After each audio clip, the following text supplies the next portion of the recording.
Olá, como estão todos? Eu estou bem, graças a Deus. No último vídeo, nós falávamos de alunos com necessidades educativas especiais, de deficiência visual. Hoje vamos falar de necessidades educativas especiais de alunos com deficiência mental.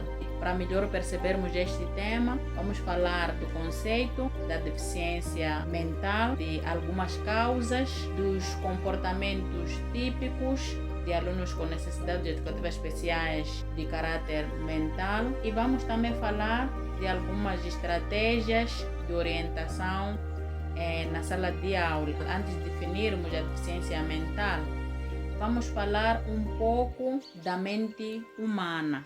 O termo mente humana refere-se a uma parte do organismo humano responsável pela ativação contínua dos processos mentais, como a cognição, que tem a ver com a percepção, o pensamento, a memória, a aprendizagem, a criatividade, o recordar e também da emoção.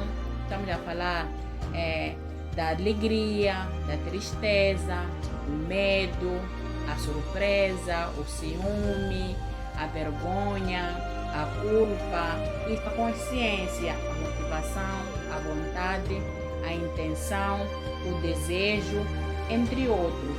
E estes processos mentais podem ser conscientes ou inconscientes e são identificáveis através dos comportamentos que o próprio homem manifesta na sua relação diária com as pessoas, com os outros e com o meio ambiente. Deficiência mental. O que é isso, deficiência mental?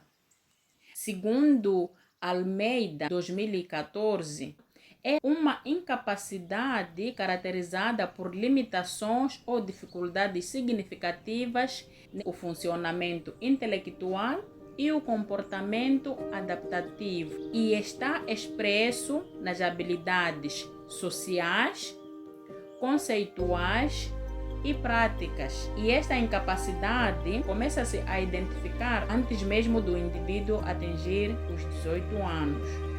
A principal característica da deficiência ou do retardo mental é a redução da capacidade intelectual de um indivíduo que se situa abaixo dos padrões considerados normais para a idade e o contexto de vida, acompanhada de limitações ou dificuldades no comportamento adaptativo em pelo menos duas ou mais habilidades, como a comunicação, a autocuidado, a vida doméstica, habilidades sociais, a forma de se comportar na comunidade, relacionamento entre as pessoas, o uso dos recursos da comunidade, a autossuficiência, neste caso a autoestima, a sua personalidade, habilidades escolares, no trabalho,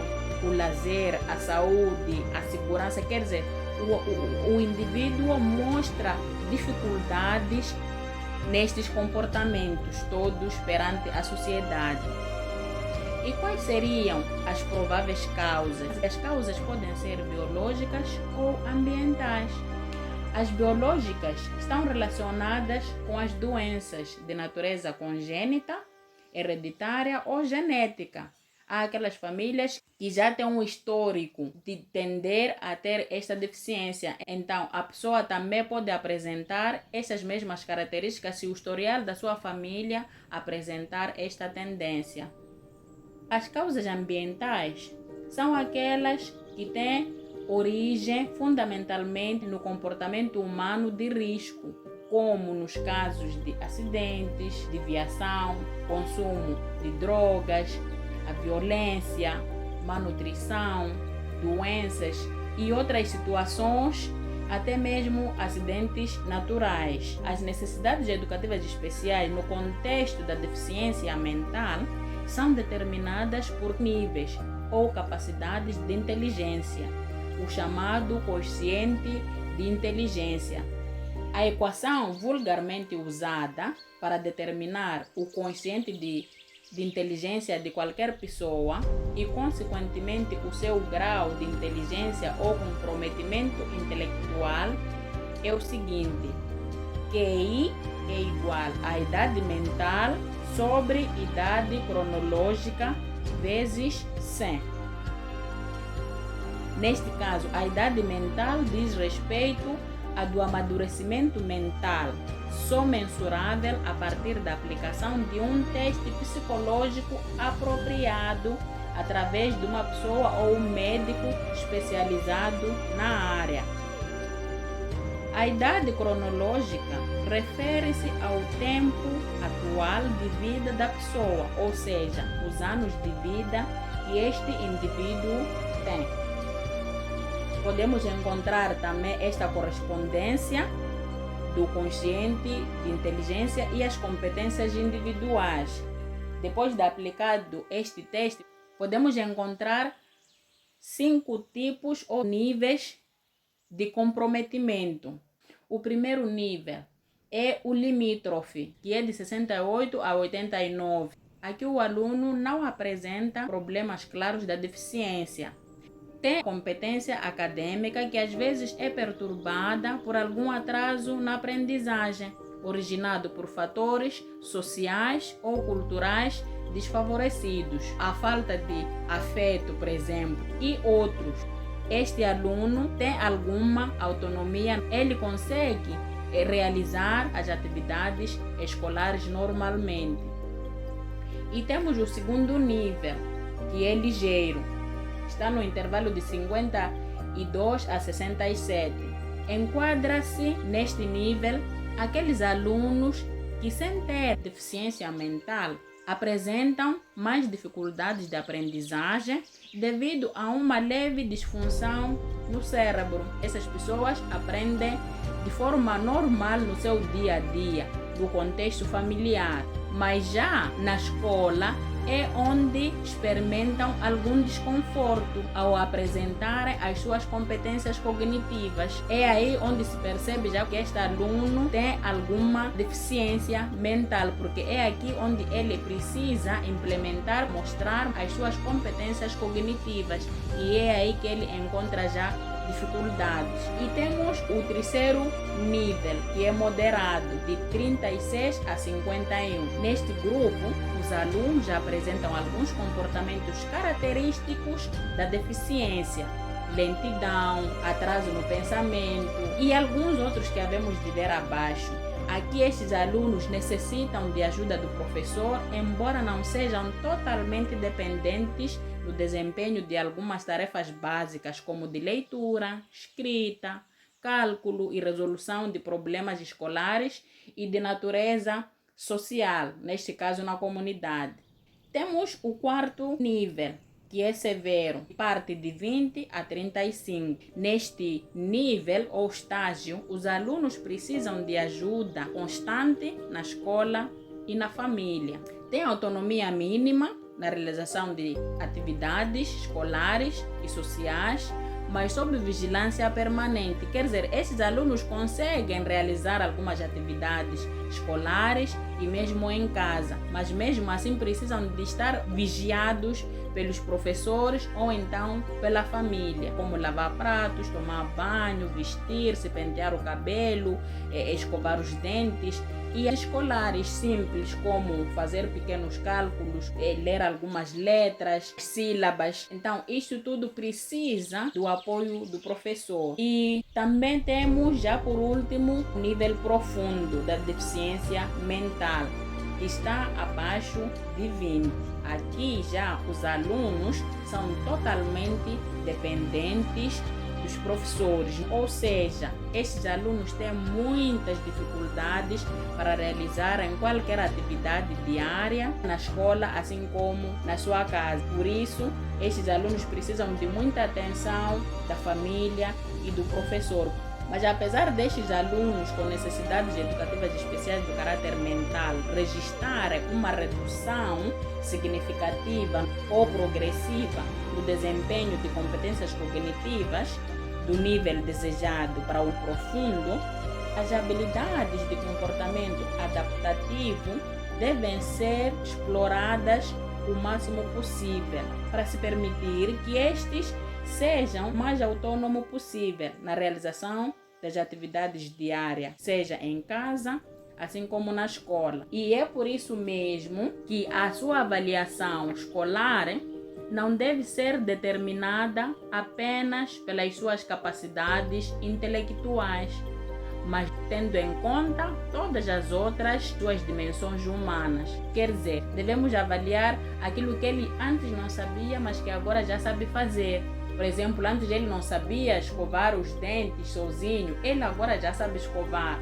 Antes ele não sabia abotoar a camisa sozinho, ele já sabe fazer. Não sabia fazer o cálculo de 1 mais 1 e é igual a 2. Agora ele já sabe, já conhece as pequenas coisas. Então nós vamos avaliar tendo em conta a evolução deste aluno em todos os contextos.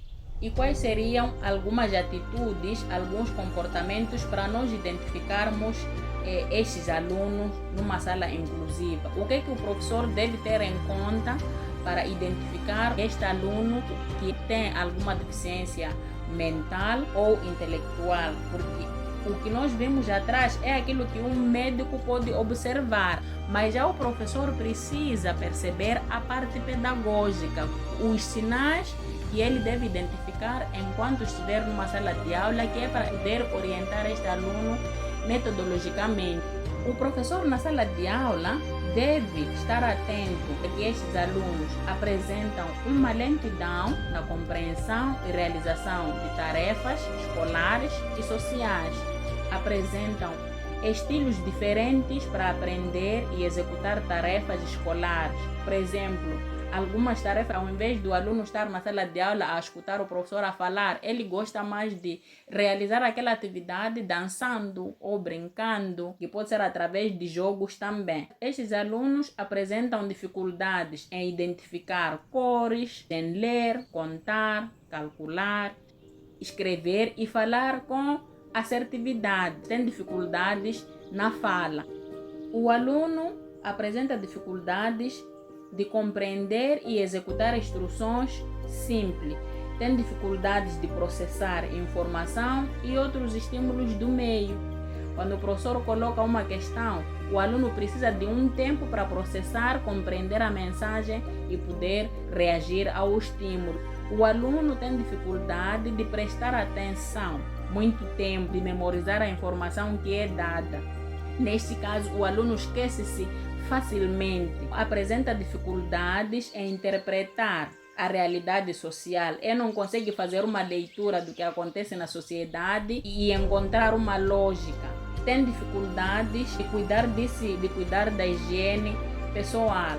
Apresenta perturbações de personalidade, atrasos evolutivos em situações de jogos, de lazer, de trabalho. Em perceber uma sequência de um trabalho, por exemplo, uma ordem, ele tem problemas de perceber logo a mensagem e seguir as instruções de um jogo, de um trabalho, por exemplo. E este aluno também apresenta uma baixa motivação, quer dizer, não tem autoestima, tem falta de interesse para realizar as atividades do dia a dia, porque para ele não fazem diferença nenhuma. Então, essas são algumas atitudes, alguns comportamentos típicos que nós podemos identificar em alunos com necessidades educativas especiais de natureza mental. É claro que existem vários, porque cada caso é um caso, mas o professor pode usar estes como um ponto de referência, de partida para perceber ou para prestar atenção nos alunos com deficiência mental. E já identificados estes sinais, o que é que o professor tem que fazer já para orientar a sua aprendizagem? Também temos aqui algumas sugestões metodológicas aplicáveis na sala de aula inclusiva para os alunos com deficiência mental. Numa sala de aula, o professor ou a professora deve procurar organizar o processo do ensino-aprendizagem, adaptando a mesma proposta curricular do ensino regular mas com algumas adaptações que possibilitem aos alunos aprender no seu ritmo intelectual. Quer dizer, o professor deve procurar fazer adaptações curriculares tendo em conta o ritmo intelectual dos alunos com deficiência mental. Deve planificar, resumir, trazer aulas claras, objetivas, algo simples, tendo em conta a capacidade de aprendizagem destes alunos. Aplicar métodos ativos, participativos, ou seja, aulas que envolvem muitas atividades dos alunos, como forma de envolver mais os alunos com deficiência mental. Então, este aluno tem que se sentir dentro da aula, tem que participar das aulas, devem ser aulas vivas, que envolvem todos os alunos, para que todos possam aprender da mesma forma, mas sempre tendo em conta o ritmo do aluno com deficiência mental. Deve procurar orientar o ensino de forma personalizada, criativa, paciente, afetiva, comprometida e ética, ou seja, procurar preparar algumas atividades específicas direcionadas às habilidades para a vida diária de alunos com deficiência mental. Estamos a dizer que o professor tem que procurar orientar o aluno de forma individual. O professor aqui, claro que vai precisar ser criativo, novas estratégias, novas brincadeiras, novos jogos. Aqui requer a paciência do professor, porque realmente ele precisa de paciência do professor, uma vez que esquece-se facilmente das coisas, então precisa da repetição do professor todos os dias na escola. E assim como a família, este atendimento que tem na escola, também em casa a família tem que procurar ser criativo, sair com a criança, passear, ser paciente, ser afetiva e sempre ter aquele carinho que a criança precisa. O professor deve procurar estimular a memória, a atenção e a organização da informação, da resolução de problemas e dos processos de socialização dos alunos com necessidades educativas especiais de caráter mental, através de atividades escolares práticas, como desenhos, atividades lúdicas, tantas outras coisas que facilitem, que ajudem este aluno a estimular a sua mente, para passar a ter atenção, a organizar a informação na sua cabeça, porque neste momento a informação fica meio confusa, meio desorganizada. Então o professor tem que encontrar exercícios de como organizar a informação do aluno, motivar, estimular esta atenção à memória do aluno. Nós não vamos aqui trazer especificamente cada atividade que vai estimular estes pontos que nós falamos aqui, porque dizemos que cada caso é um caso, mas consoante a realidade, o professor há de encontrar formas de poder trabalhar com este aluno tendo em conta as suas particularidades. Em caso do aluno que apresenta problemas mais severos, deve procurar aconselhar os pais a levar esta criança a uma consulta médica, mas sem que a escola deixe de continuar a trabalhar com esta criança. E esta também é uma estratégia que o professor vai encontrar de fazer com que este aluno aprenda da melhor forma possível a partir da orientação do médico. Então, o médico pode nos ajudar muito a identificarmos estratégias ou formas de como trabalhar com este aluno na condição em que ele se encontra. Por hoje é tudo. No próximo tema, vamos falar da deficiência físico-motora. Espero sinceramente que tenha ajudado. Deem os vossos comentários, inscrevam-se no canal e até a próxima.